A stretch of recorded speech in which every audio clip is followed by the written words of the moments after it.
We are super happy to have you here.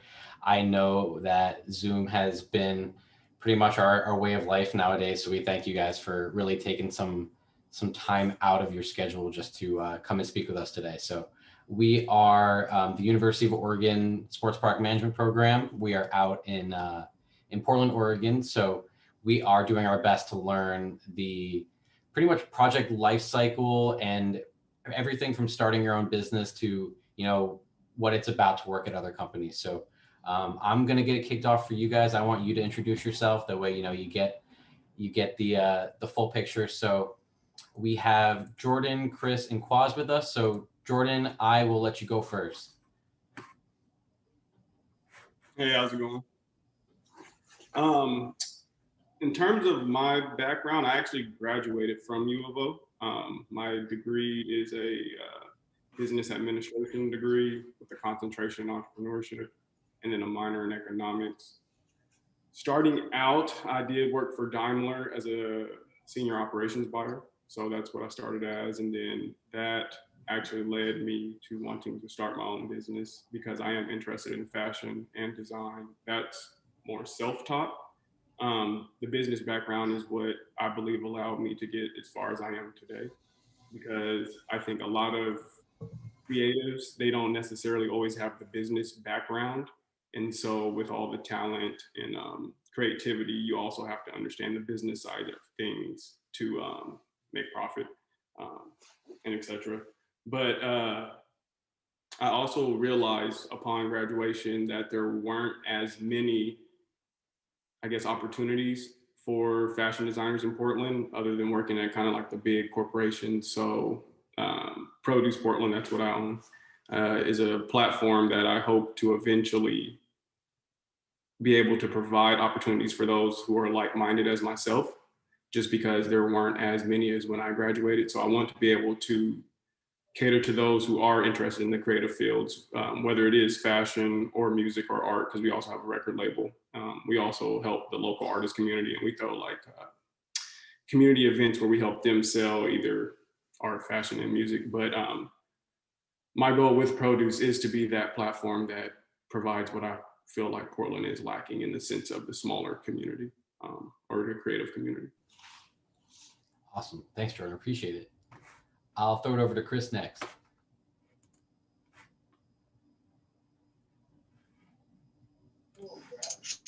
Howdy. My name's Chris. I'm the owner of Laundry. I'm from Phoenix, Arizona, originally. My education, my degree is in English literature with a concentration on publishing and creative fiction writing. I worked in the publishing industry for about a decade after I graduated from school back in Phoenix. I worked in editorial and art, and I moved to Portland in 2012, and Laundry, I think I started the thing called Laundry in 2017, either by accident or by fate. I think those two words describe the same things a lot of the time, and I've just been winging it since 2017 here.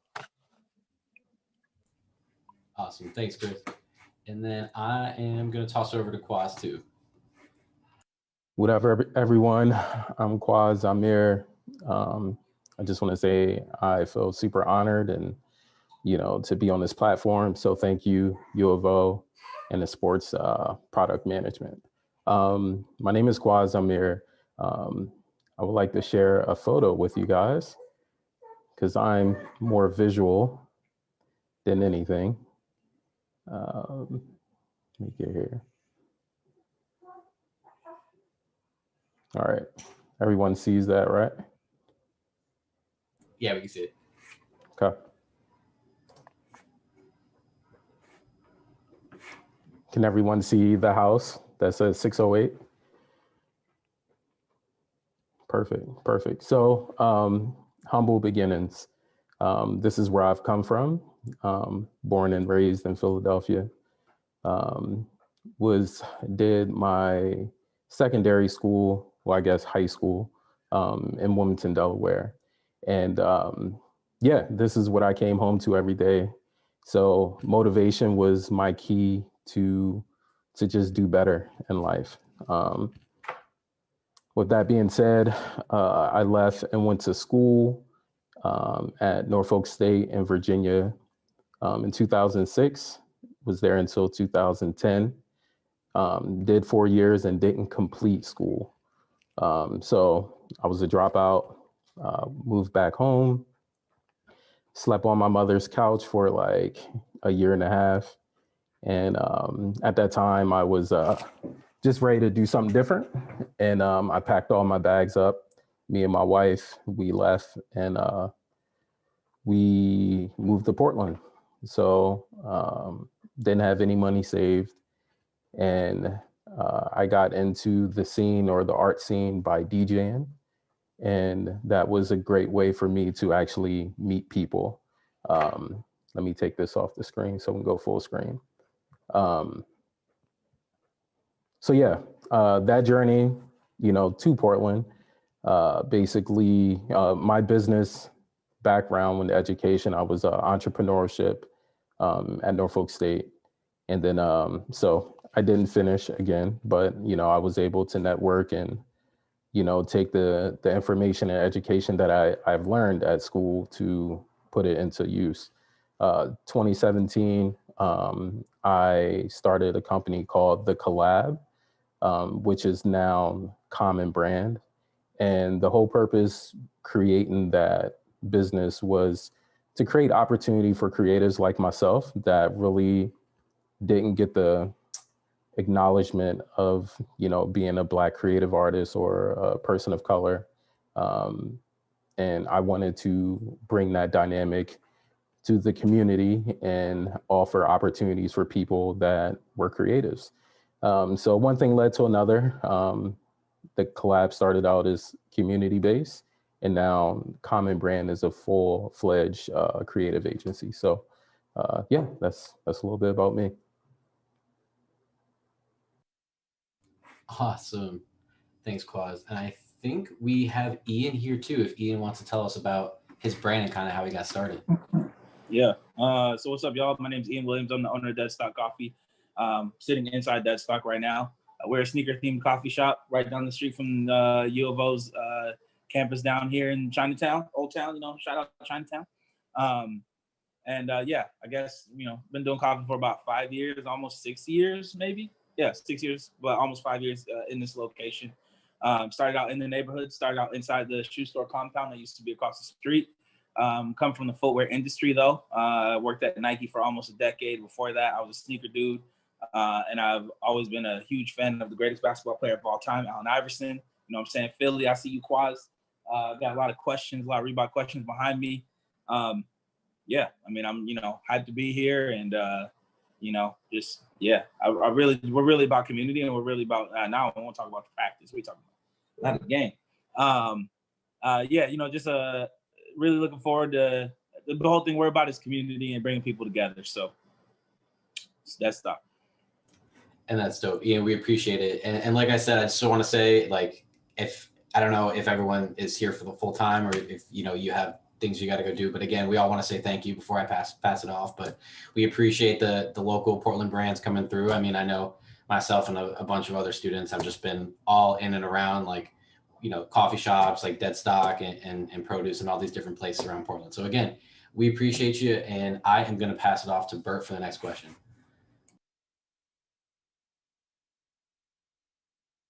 Oh, I think you're muted, Bert. There you go. Thank you, Nick.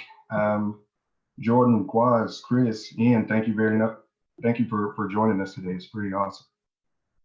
Excited to be here. I just got a question for all of you guys that have product. I wanted to know, how'd you get your product and what's your supply chain for those vintage and specialty type items that you have?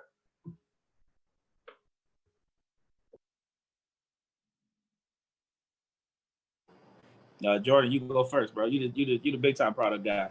All right. I was about to go. All right. I actually use several different sources for sourcing my product. I've been designing probably for 8 years. I managed Compound as their buyer and creator for 3 years.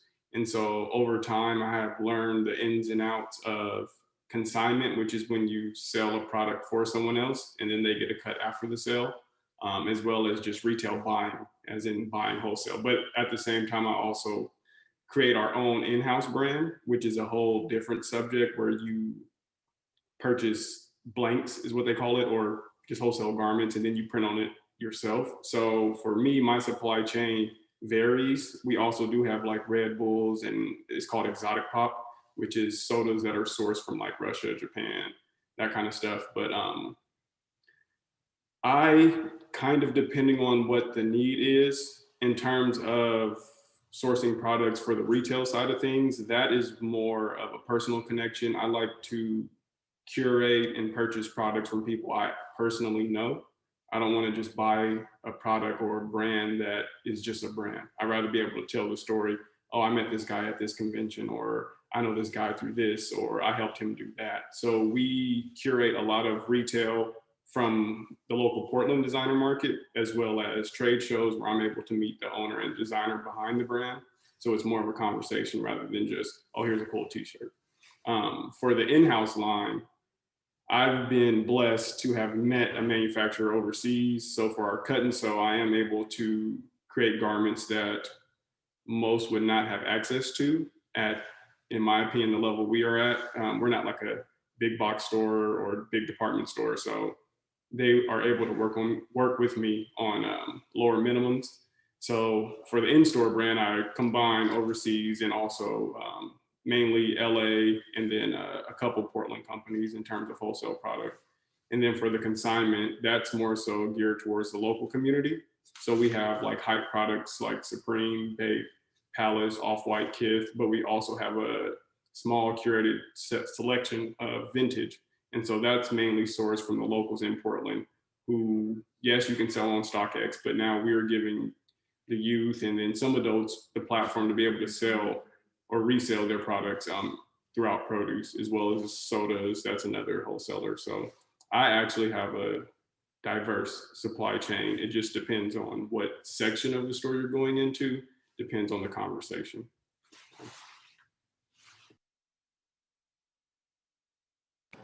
Yeah, we source just locally as much as we can to get product done. So we try to get shirts printed like, you know, in the city. It's much easier just to go pick it up down the street than it is to try to wait for it to come in. We're in the process of doing more cut and sew and stuff like that. You know, where you want to do some stuff that's more specific to like both like the hype beast, like sneaker collector, streetwear side of things, but also for baristas, making stuff that is going to be really good for, you know, spilling coffee, spilling milk on it. You know, you work all day, but then, you know, you're ready to go to the club whenever that might happen again, or you know, a small social gathering with friends who you see frequently. Whatever, you still trying to look fresh. So we try to source, or the plan is to source things like that. Even if it's like a white tee, most baristas you see probably won't wear white t-shirts. So even if it's a white tee, is there like a high moisture wicking material or something like that? Are there finishes that you can put on the material so that you can do so? Blah, blah, blah. But then also, we don't sell really any merch that we don't make. And that way we don't have to, like, nobody's chasing us for money. We're not trying to keep up with any like wholesale accounts or anything like that. So essentially, if we make it, we will sell it. If it's like a collaboration, Jordan and I have been talking about some stuff. I've talked to Chris about stuff. Quaz and I have talked, like, really tight community. We worked with Index on stuff. So yeah, if we make it, then yeah. But for the most part, if it's just really, it gets really difficult, especially because our product is so different. Like our normal product of lattes and of coffee, it's so different. There's so many components there that if we're also trying to keep up with somebody's account, you know, we owe them X amount of dollars for some t-shirts, or trying to hold stock in a 500 square foot coffee shop is just really difficult. So that's how we source, and that's how we kind of operate. That's how we operate. At Laundry, we manufacture some of our own brand as well, but we're principally a vintage resale companies. So most of our merchandise is vintage sportswear primarily. The supply chain, there's a bit of an ebb and a flow, I guess, in what we do, what we buy and sell. In the beginning, in the good old days, it was literally just me driving around every morning and picking, going to thrift stores and estate sales, and selling online, that type of thing. With brick and mortar, since we've had the brick and mortar space for about 3 years, we've been able to really increase the volume of inventory that we're able to buy out in the store. And that comes from a really diverse set of people, from people who are professional pickers, from people who are just trying to clean house, they're empty nesters, they're getting rid of their childhood jersey collection. So we buy stuff wherever we can is the answer. About half of it is stuff that we still go out and actively pick, and probably about half of it is stuff that we buy out here in the store. Y'all all make me feel bad because I don't have any product to sell. Why y'all do me like that? That's like, you don't have the product to sell, but you help us sell our product, and that is a product in itself. Yeah. I mean, so to build on what Ian is saying, our number one product is building relationships with people and creating dope content. So at the end of the day, I feel like if there is no relationship between a business to business or a business to consumer, I don't know what you out there doing. So yes, our product is content and building relationships and being able to build with the awesome Chinatown community, right? If I wasn't able to build with Ian, I wouldn't have been able to meet Jordan. And if I didn't know that Chris and Laundry was around, I wouldn't have got my Sixers jersey. I'm a long way from home, and Laundry was the only place that I found my actual, Sixers gear. So, my advice is look at product and service one and the same, because, everyone needs something, so that's what we provide at Common Brand. We were thinking about doing some merch for the fall season, but, priorities and other things came before that. So yeah, no product here. We just have service.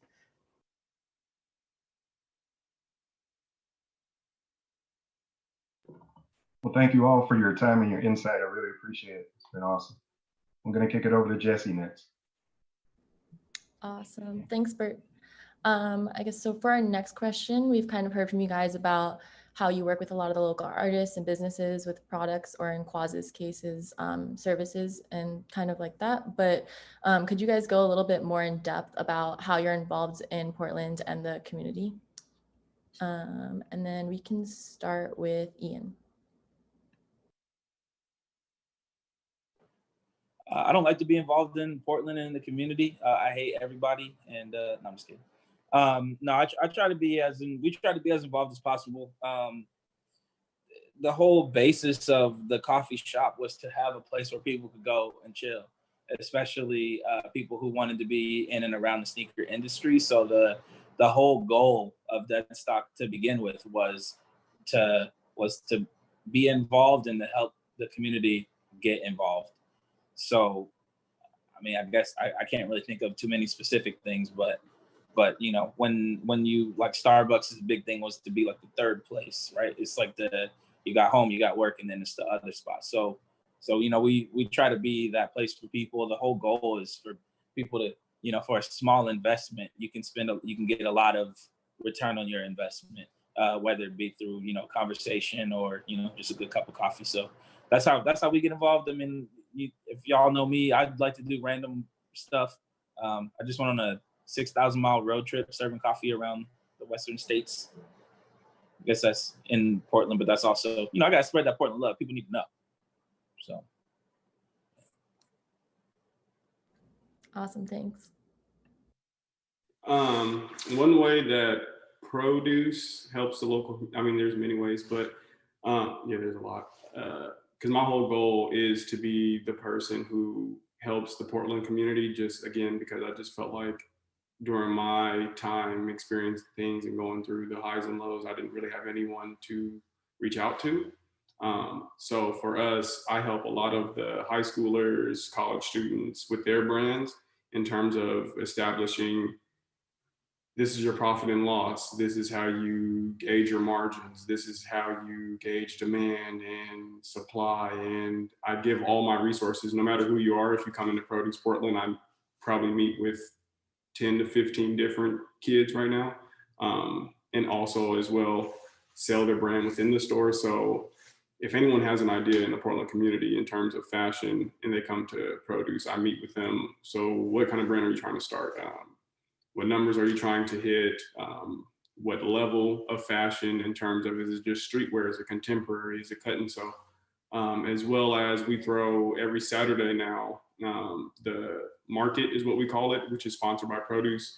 We've been given a grant to from the city to basically run local, kind of like Saturday market. So it's a community market where we just help the local vendors in terms of if you're selling clothing, if you're selling food, if you're selling art, if you're selling small goods, we basically are able to house them safely.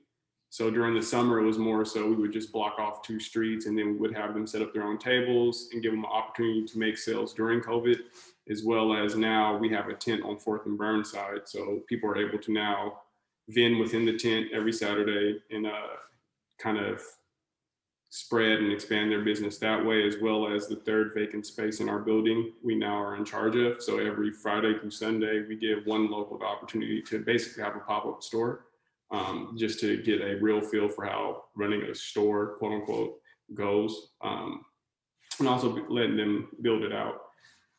We also have a music label. So some of the local music artists, we kind of help in terms of explaining to them how to do a rollout, how to actually, what's the word I'm looking for? Grow their music career in Portland. So we're able to give them also opportunities in that field, because I am friends with a couple of the promotion companies. So just trying to explain to them how shows work, how tours work, and that kind of thing. So we are definitely focused on the Portland local community and trying to help the creatives overall, just to, whether it is fashion, art, or music, because that's our main focus. We're just trying to help the creatives of Portland expand their brand, whatever it may be. And I can attest to that. I worked with Jordan. Actually, when they first started and opened Produce, I might have been the first person there to try to do something. So I guess there's 2 things I live by, and that's proximity and God damn it, proximity, and let me think about the second one. Let's start with proximity. Ian, don't do that to me, Ian. Proximity, right? The key with that is just be around people that are doing stuff that you are interested in. And I'm all self-taught with all the arts that I've learned and that I currently do, but that I was inspired by people that I was around. So, you know, being able to give back to the community. In the past, with the collab, we offered creative classes or workshops, whatever you wanted to call it. And that ranged from graphic, web design, music production, DJing classes, photography, videography. And like I said, that was a great way to meet people and build relationships. And, you know, being around the Chinatown area, you know, I get to hear stories from Ian. I get to learn about Jordan's progression, and, you know, I get to kick it with Chris. I think I only kicked it with Chris maybe once or twice, but, you know, just being around the right people helps you. And it helps, you know, my brand be able to give back, just because we're accessible. And we do offer, you know, things. Common Brand will be having classes the end of this year. We're trying to wait until the new year, just because, you know, 2020 has been 2020. But yeah, dang, I can't remember the second piece. It was really important too. You know, yes, it was, Ian. It was super important, but proximity helps us build community, because, you know, it just creates a safe, creative space for people to, you know, ask the right questions Referrals is also a really good thing that helps the community.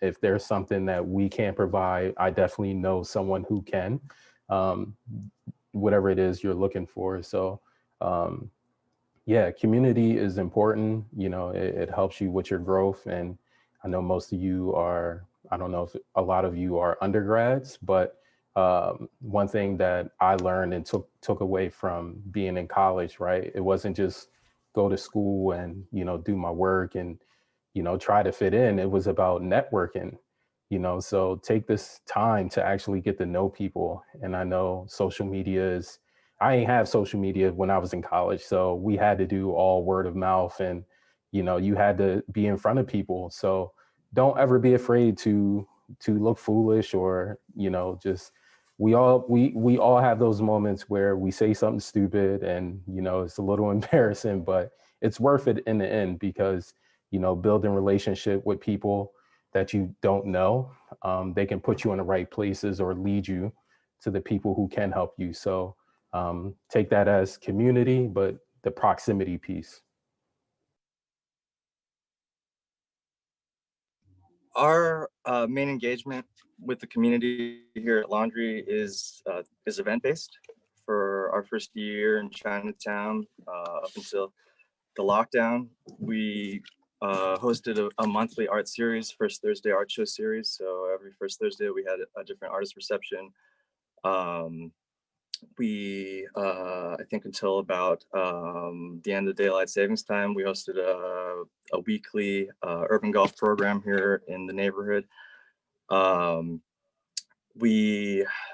think that, one of our goals here is to connect artists, to connect people that we support here in the community with bigger companies than ours, to try to sell art for people, of course, but ultimately to get them exposure, to find them commissions, to find them collaborations, and to build a think tank of people that we respect and that we enjoy working with. To step back, I'll say that I think probably all of us can agree that the center of this community in Chinatown, in this industry, is dead stock, and that's why I moved my company to Chinatown in the first place. I think that what Quaz says about proximity is really wise. I think it's really true. I don't know if he likes being near to me, but I wanted to be closer to Ian. I think that he's a creative genius, and I think that he already started all the hard work here, him and Mikey and Tia Index, and building the first real community that I've ever been a part of. And I think it's something special. I think that our job here is to help, build bridges when we can. I guess sometimes I burn them down too, but, just try to connect people to build, build a group of people, build a business, a place that I think a lot of world-class designers, artists, thinkers, people can be involved with, and see if we can build something new and something that hopefully benefits the entire community here and in Portland at large. Yeah, I think one of the, to echo what everybody pretty much said, the one of the biggest things that we in this neighborhood are able to do or are doing or whatever is we understand. We're not the first ones, but we understand the potential of the people in the city, and we understand the potential of us all being together side by side. There's power in numbers, there's strength in numbers, and we might not always see eye to eye, get along, agree, whatever it might be. We all understand that this is where we all not want to be, but this is where we should be, and so out of respect for each other and out of respect for community and all that stuff, we all are like, okay, how do I get better? How do I get better? How do you? And I think I might be the only one who has worked with every in produce. We're working on something right now, but Laundry, worked with Laundry on some stuff. Worked with Quaz, used to do our social media and did a lot of content for us early last year, going into this year as well, or late last year, going into this year as well. And we all just piggyback off of each other. Sometimes it's like, man, oh, they did that, dope, cool, I'm gonna do better than that. Or they did that, let me see how I can support whatever they posted or whatever they're working on or whatever it might be. So it's more than sometimes giving back to the community. We have to give, as business owners, we got to give back to each other so that we all can continue to give back to the community. So yeah. Awesome. Thanks for sharing. It's awesome to see how local brands are kind of working together and getting involved with the Portland community. And then next, I think I'm going to kick it over to Zach. Cool. All right. So, hey, y'all. Thank you so much again for joining us. I'm Zach. I'm in the class of 2022. And by my watch, it looks like we made it about a half an hour and only mentioned the pandemic twice, which is pretty good. So y'all know the drill. You each operate small businesses. And like we were just talking about, you got a lot of community engagement. How have each of you adapted to COVID-19 over time? And what effects has this pandemic had on your business? Maybe we can start with Quaz. Oh, man. I want to say the pandemic was good for us, but no pandemic is a good thing, especially when people in lives were getting lost and people were losing business. Us, on the other hand, we made money. This was like the come up season for us, simply because we were, early enough to adapt to content creation. And we understood that, that people ain't going to be around doing events anymore. So we pivoted and we did a lot of, we strategized to do a lot of Zoom calls. And, I swear in like 2 months, I learned Twitch, I learned Zoom, like real quick, right? Because I knew that was going to be the wave for this year. And who knows how long it continues. But for us, it was good in a sense on we adapted really quickly to it. But, it did take away all the fun stuff that we do, any live activations, being able to kick it with Ian, like, beginning of 2020, Ian, we was going to take over the world, and it was just fun, but I think the one great thing that it like gave me clarity to was being an entrepreneur. It made sense at this moment, because I didn't rely on going to a full-time job to support myself and my family.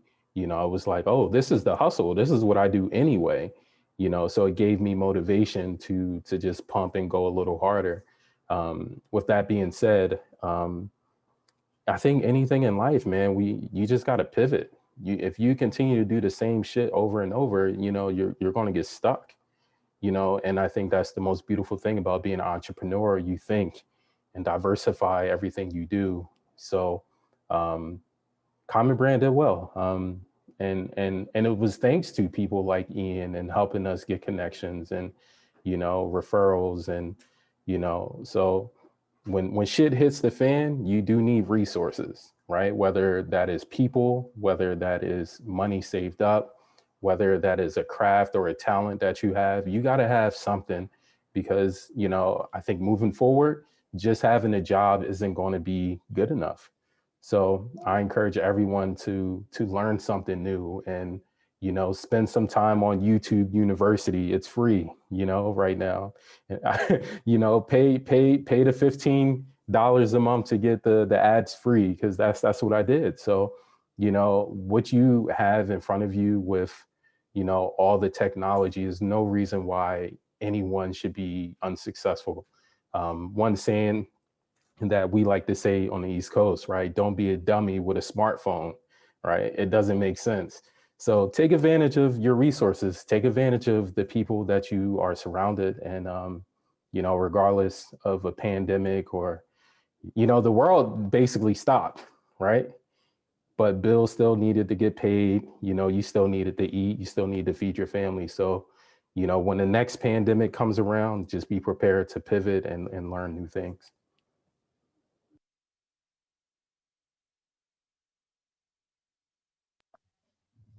We I think like a lot of resale businesses have invested more and more rapidly in an online marketplace and online marketplaces. As a result, we just, we've had to get used to the fact that we can't run events as often or to as high volume as we were used to. We've taken, I think, a lot of the same actions that other businesses have, just to stay open, enforcing social distancing, making sure everybody stays masked up. But in terms of adaptation, I think that we've, like Quaz said, it just kind of wiped the slate clean, and the old rules aren't really the same. There's in Chinatown, it seems like lately there aren't any rules, and so there's an opportunity there too. So we try to take advantage of some of those freedoms. We have recently been able to hold a couple of events in a responsible way. We flew an artist out from Philly for a couple of days, had a great event with him. Had our first art show since before the pandemic last month also. So it's I think the difference is that you can't really have an event calendar like before. You can't plan out very far ahead. And you just have to kind of take it as it comes. But we're a small business. We've always been pretty dynamic and fleet, and I think that's helped us survive to this point. And but yeah, it's just kind of, it's a little bit more reactionary than is ideal, but we just try to respond in the best way that we can. Yeah, I think one of the coolest things, I think, for like all of this COVID stuff, it definitely shows you. I mean, all the businesses will tell you, oh, we got to pivot, we got to do this, we got to do that. Like, and all these people are doing it, and they're doing what they can. Some places are able to stay open, some are not. It's just facts. But one of the coolest things that I saw was like for Chinatown, this was the time when we got to prove that like we are gritty, like we do figure it out, we do tough it out. And a lot of places, like even through the early days of, when George Floyd passed and Black Lives Matter movement really started happening, and there was a lot of protesting, there was a lot of rioting that went with it, and a lot of looting and people breaking into places. And it is pretty clearly known that a lot of us on this call were outside,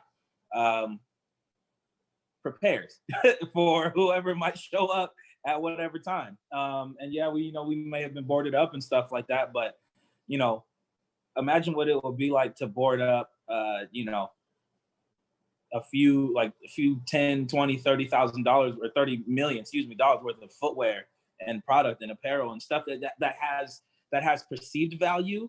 But imagine filing your insurance claim for something like that. That is really difficult, for everything that you've built, everything that people have taken to index, have brought to all the brands that and the product that Produce has worked on, everything that Laundry has picked. Like, imagine trying to file your insurance claim for something like that. The way that insurance is whatever, but you have to protect your investment, and we all protected each other.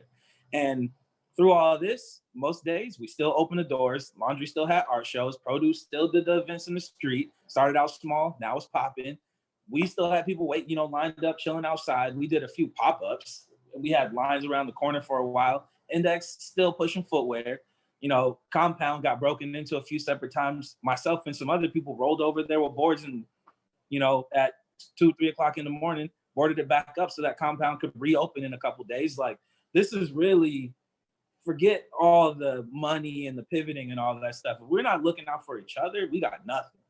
And we just be out here thumb twiddling, wishing, man, I wish my spot didn't get blown up, and I think that's more important than all the money and the business and stuff like that, because that's the stuff that makes you realize when you wake up the next day, like, I got your back. Jordan might not want to talk about it, but Jordan had a couple weapons pulled on him during this time. And there were some days where Jordan was like, yo, I'm not doing this anymore, and we had to be like, bro, we got you. And I'm like, man, I don't know if I got you, because I look like you, You know what I'm saying? They might do the same thing to you that they did to me that they did to you. But I had to be like, nah, man, we good. But I'm like, man, I don't know if we good, bro. You know, so there was those, you know, we have to have those honest, genuine conversations with each other as businesses, but also as people. You know, some of us, Quaz recently had a baby. Chris got kids, you know, they're both married, like all that kind of stuff. So there's more than just business, but yeah, I don't know. It's about these people, you know. Money, business come later.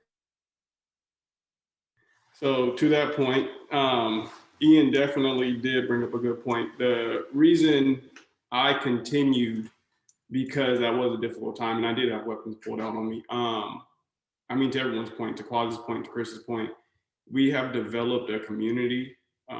And I think that's the biggest lesson to learn, is that when you do start a business, you need to understand that it's not just you, and you need to think bigger than just yourself. You need to go outside of yourself. And so the talk I did have with Ian in that moment was that he had my back, and realizing that Chinatown, Old Town, is a community of creatives and entrepreneurs and people with dreams, kind of reminded me why I started. It was because when I started, I was by myself.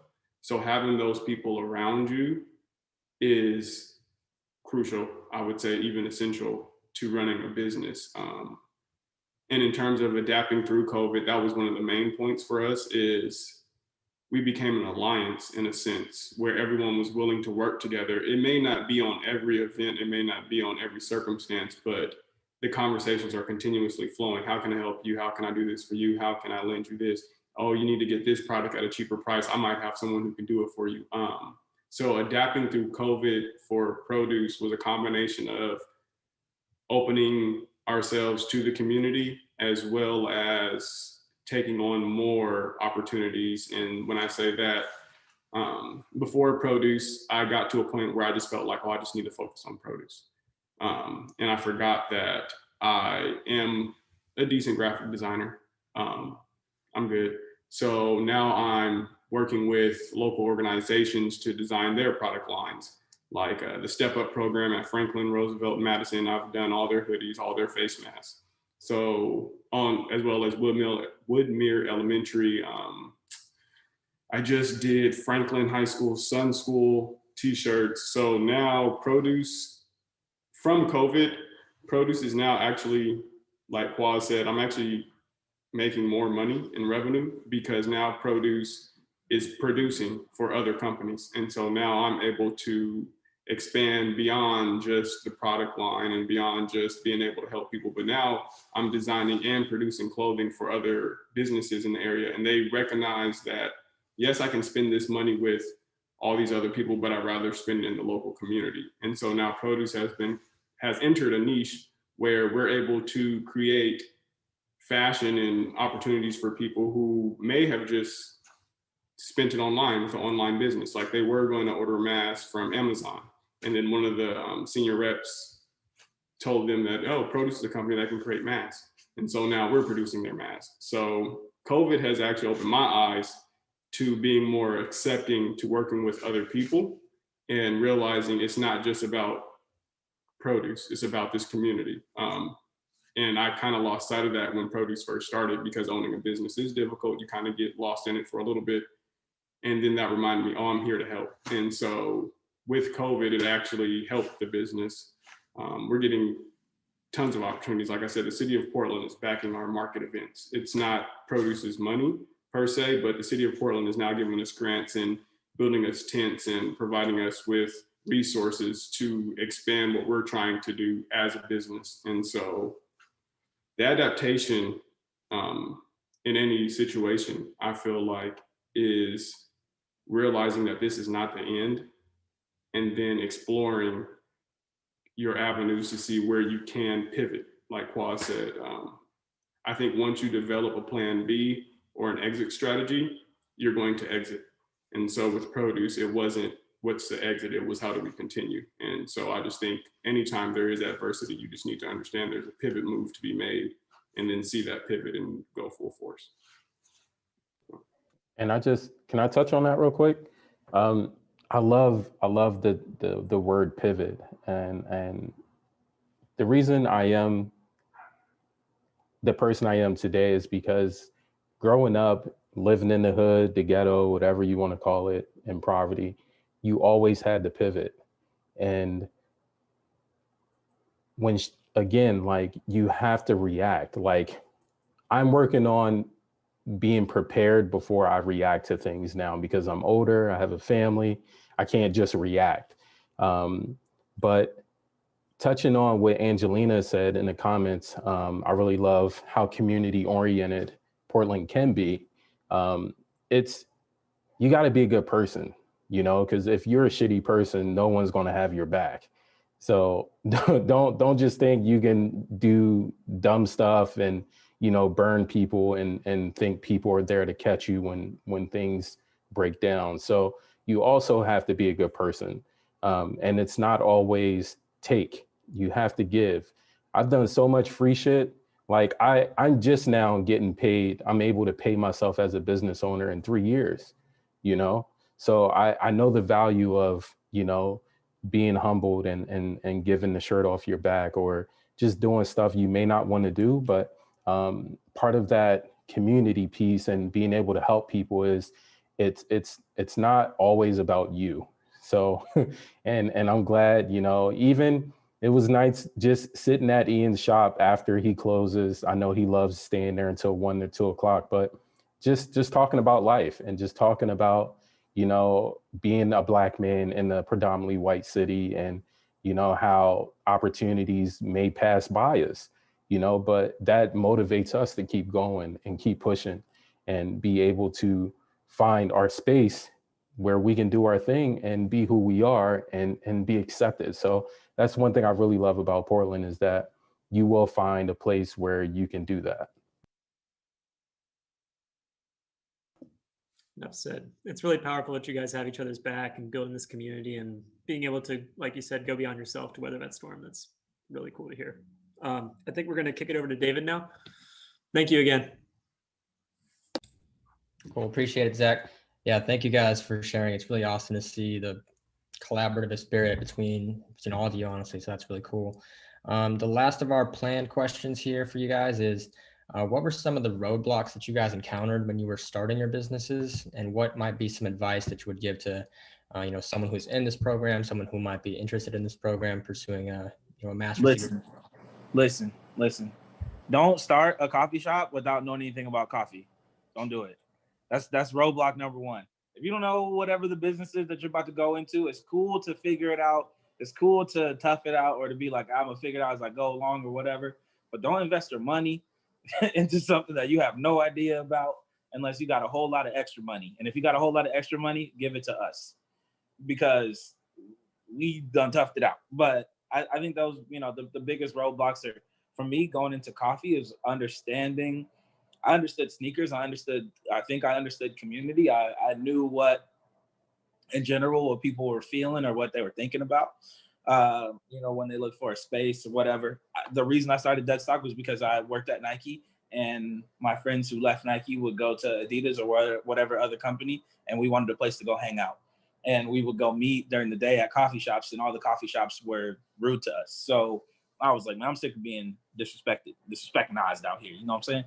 And so, so that's really how the shop started. But I first got into it and I was like, what's up, coffee? Your boy Ian is here.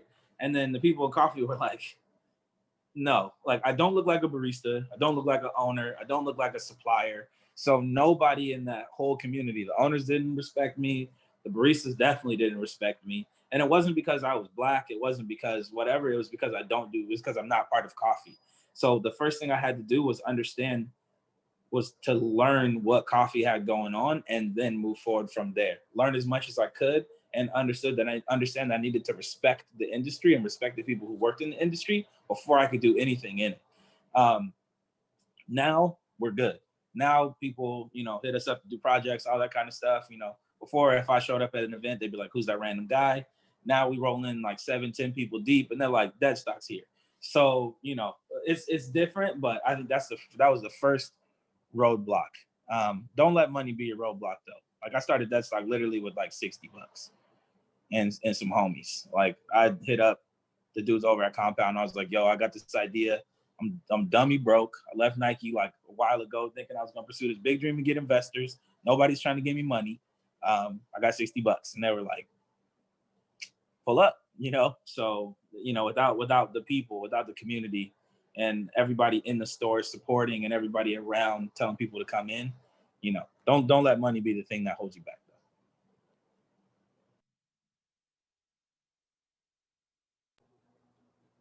Chris, you want to go? Or I'll be real quick with mine. I'll go. Go ahead, Chris. My advice to people in this program, I don't know how old everyone is, but probably some of the best advice that I received when I was younger was that you know, your 20s are the time to build skills, to be open to a lot of different things, to learn, to experience things, and you know, and that our lives and that our careers and our passions are not as singular as you know, maybe we were led to believe or we thought. I just to be open to a lot of things, you know, and to strike while the iron's hot. That's something that I learned that is actually true. That is, you know, opportunity doesn't last forever.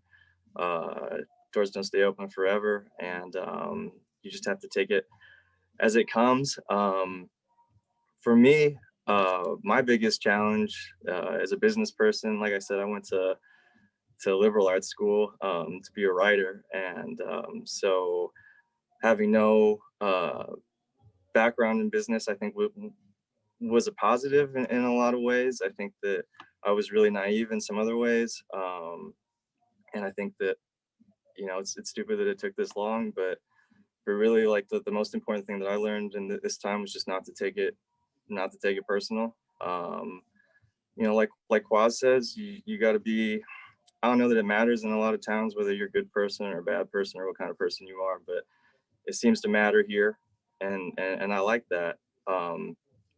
But you have to understand that not everybody's going to like what you do. Not everybody's going to like how you do it. Not everybody's going to like change. You know, people are going to put mud on your name. People are going to say a lot of things about you that aren't true. And it doesn't mean that you're not a good person anymore. That's just business, you know, that's just competition. So just to have a thicker skin, to understand that that it's tough, you know, and we all, you know, there's a lot of talk about community, and I do believe in that, but, like, you know, I think the truth is that sometimes it's just every man for himself also, and it's survival, and you know, it's not always as fun, it's not always as nice as you want it to be, but, you know, if it's something that you believe in, and you know, and it's something that you think is right, and to stay the course. And, you know, if you have people in your life and who stay in that sphere, whom you respect, and who continue to have respect for you, and you know, that's a good enough barometer to me, for me. So that's the most important thing that I've learned.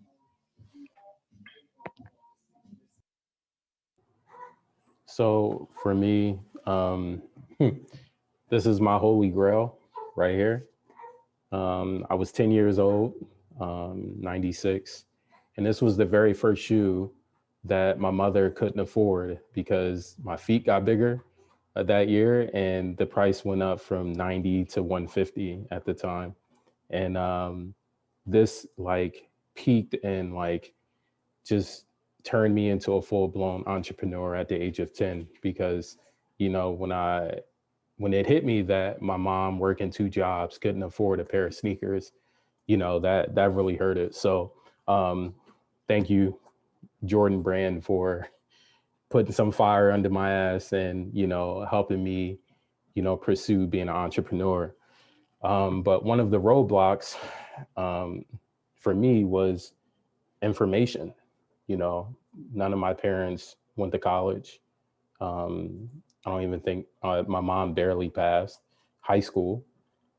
So being an entrepreneur is like it's like a given when you live in the hood, right? Everyone sells something, you know, whether if they're being a booster, whether they cut hair, whether they, you know, design or create.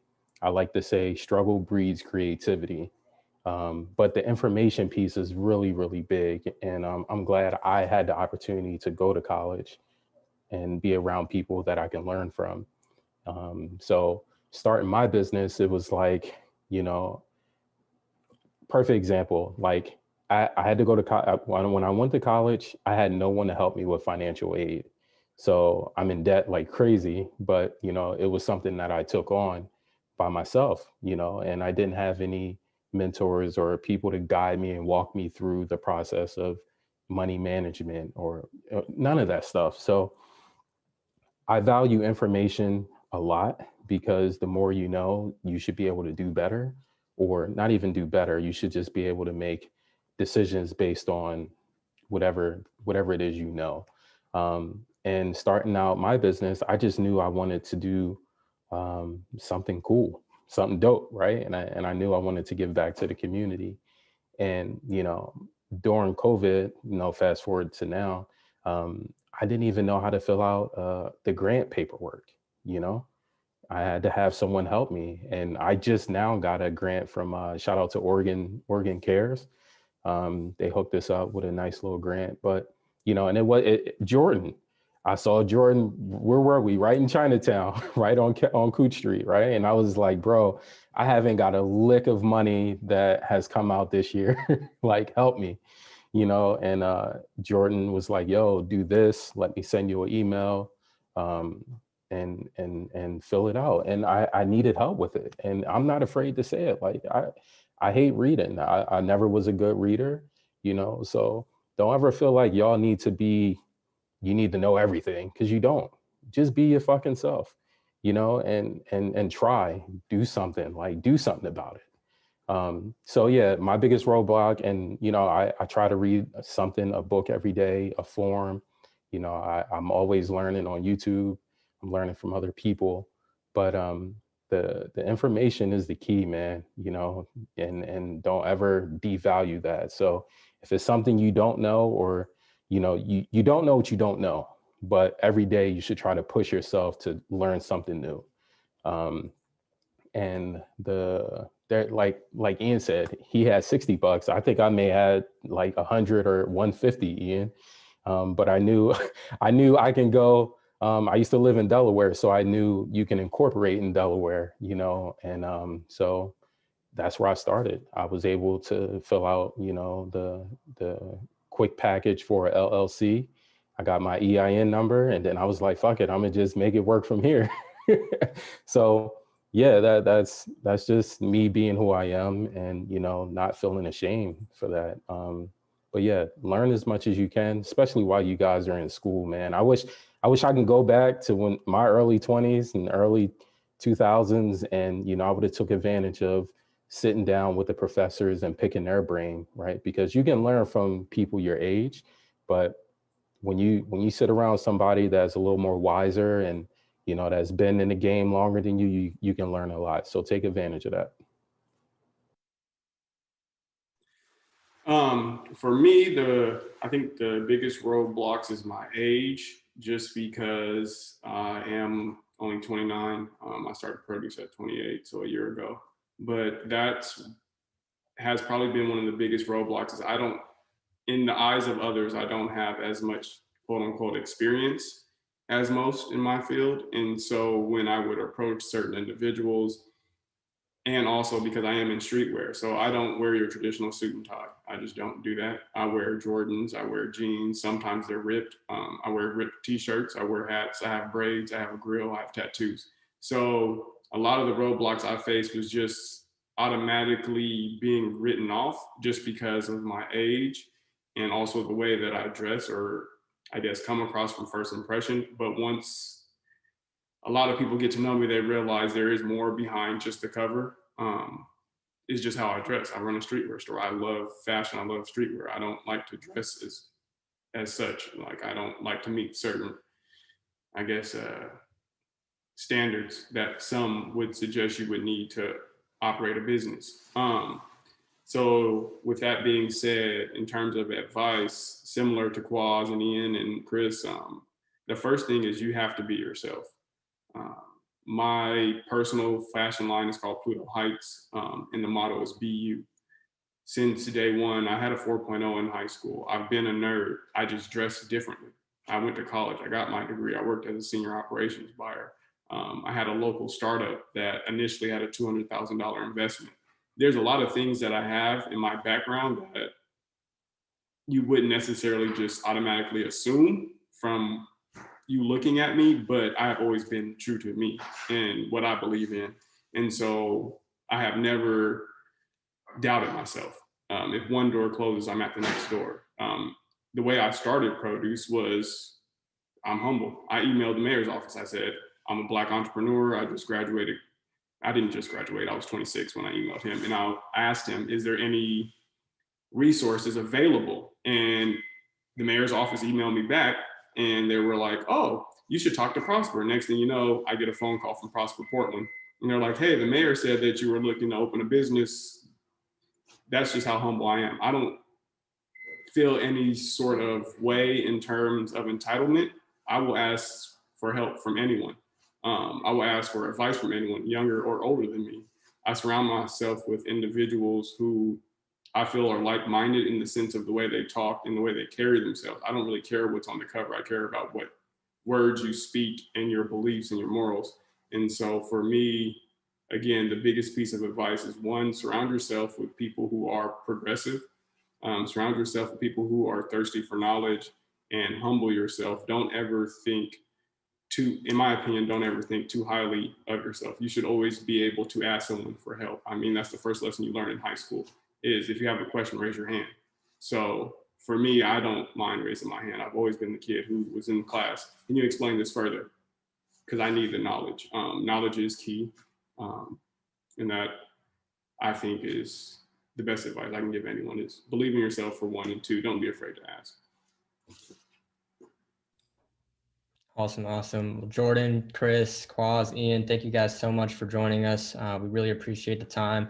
I wish we had more time. I'm sure everyone else here agrees, but I kind of had a hard stop at 5. So thank you also to everybody who joined on Zoom. Thank you everybody who tuned in on YouTube.